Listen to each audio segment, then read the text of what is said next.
Acupuncture கற்றுக்கொள்ளுங்கள் அப்படிங்கிற video சீரீஸ்ல இது 8வது வீடியோ. நம்ம இப்போ ஒரு கட்டடம் கட்ட போறோம். அந்த கட்டடம் உறுதியா இருக்கணும். அதிக உயரத்துக்கு நம்ம கட்டணும் அப்படின்னா அது எதை பொறுத்து இருக்கு?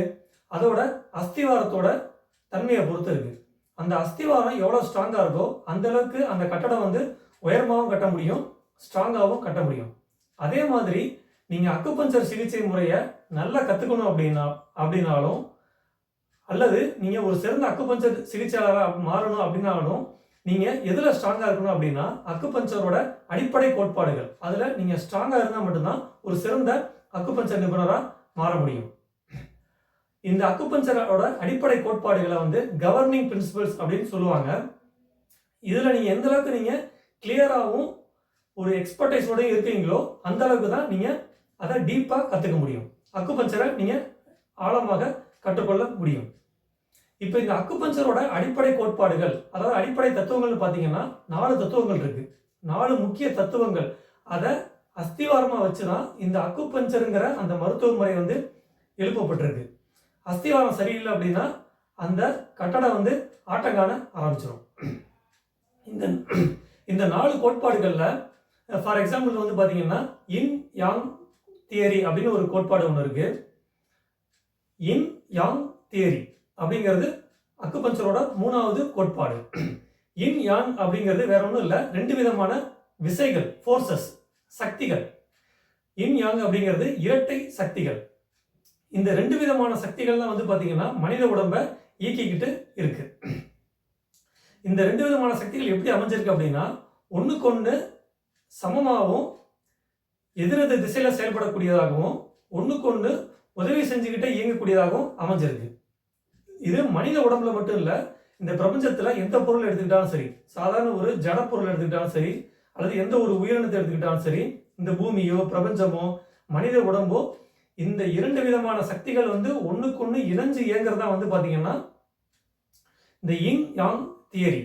இதை நீங்க அக்குபஞ்சர் சிம்பல்ல நீங்க பல இடங்கள்ல நீங்க பார்த்துருக்கலாம். அக்குபஞ்சர் மருத்துவமனைகள்ல அதை அந்த சிம்பிளை போட்டு வச்சிருப்பாங்க. ஒரு ரவுண்டு சிம்பிள் இருக்கும், அதில் 2 டாட் போட்டு நடுவில் ஒரு எஸ் மாதிரி ஒரு சிம்பிள் போட்டிருப்பாங்க.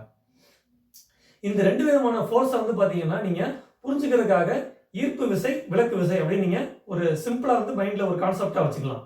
கம்ப்ரசிவ் ஃபோர்ஸ், ரிப்பல்சிவ் ஃபோர்ஸ் அப்படின்னு வச்சுக்கலாம். அல்லது ஆண் பெண் அப்படிங்கிற மாதிரியான ஒரு அண்டர்ஸ்டாண்ட் பண்ணிக்கலாம். இரவு பகல், குளிர்ச்சி வெப்பம் அப்படிங்கிற மாதிரி வச்சுக்கலாம். இந்த 2 விதமான விசைகளும் உடம்பை எப்படி இயக்குது அப்படிங்கிறத நீங்க தெளிவாக புரிஞ்சுக்கிட்டாதான் ஒரு அக்குபஞ்சர் புள்ளி எப்படி உடம்புல இருக்கிற நோய்களை சரி பண்ணுது அப்படிங்கிறது உங்களுக்கு புரியும். உடம்பு எப்படி இயங்குதுன்னு உங்களுக்கு புரியும். நோய்கள் எப்படி வருதுங்கிறது உங்களுக்கு புரியும். ஸோ இது ஒரு தியரி, இன் யாங் தியரி. இது இல்லாம மீதி 3 கோட்பாடுகள் இருக்கு. முதல் கோட்பாடு கழிவு நீக்க தத்துவம், 2வது கோட்பாடு பஞ்சபூத தத்துவம், 3வது கோட்பாடு தான் இப்ப சொன்ன இன் யாங் தியரி. 4வது கோட்பாடு மனித உடல் கடிகாரம். மனித உடல் கடிகாரம் அப்படின்னா ஒரு நாளைக்கு 24 மணி நேரத்துல எந்தெந்த மணி நேரத்துல எந்தெந்த மணிகள்ல எந்தெந்த உறுப்பு உச்சகட்டத்தில் இயங்குது அப்படிங்கறதுதான் மனித உடல் கடிகாரம். இது பாத்தீங்கன்னா சைனால கண்டுபிடிக்கப்பட்ட அந்த ஒரு கோட்பாடு தான். இந்த கோட்பாடு தெரியறது மூலமா எந்தெந்த நேரத்துல எந்தெந்த உடல் பாகங்கள் நோய்வாய்ப்படும், அதை எப்படி குணப்படுத்தலாம், அல்லது நம்மளோட வாழ்க்கை முறையை மாத்திக்கிறது மூலமா எப்படி அந்த நோய்கள்ல நீங்க விடுபடலாம் அப்படிங்கிறதும், எந்தெந்த அக்குபஞ்சர் புள்ளியில கொடுத்து அந்த நோய்களை குணமாக்கலாம் அப்படிங்கிறதும் இந்த கோட்பாடு மூலமா நமக்கு ஒரு ஐடியா கிடைக்கும். மனித உடல் கடிகாரம் அல்லது சைனீஸ் அக்குபஞ்சர் கிளாக் அல்லது சைனீஸ் பயாலஜிக்கல் கிளாக், அந்த மாதிரி வேற பேர்களை சொல்லுவாங்க. உடல் கடிகாரங்கிறது கொஞ்சம் ஞாபகத்தில் வச்சுக்கோங்க. ஸோ 4 தத்துவங்கள், கழிவு நீக்க தத்துவம், பஞ்சபூத தத்துவம், இன் யாங் தியரி, சீன உடல் கடிகாரம். இதுல பஞ்சபூத தத்துவமும் கழிவு நீக்க தத்துவமும் நமக்கு அடிக்கடி நம்ம கேள்விப்பட்டுக்கிட்டே இருக்கலாம்.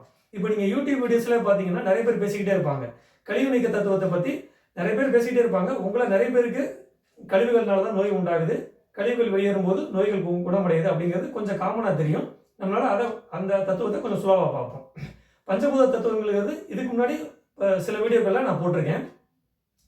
ஸோ இந்த 4 கோட்பாடுகள், பஞ்சபூத தத்துவம், கழிவு நீக்க தத்துவம், இன் யாங் தியரி, உடற்கடிகாரம், சீன உடற்கடிகாரம், இந்த 4 தத்துவங்கள் தான் வந்து அக்குபஞ்சர் அப்படிங்கிற மாளிகையோட அஸ்திவாரம்.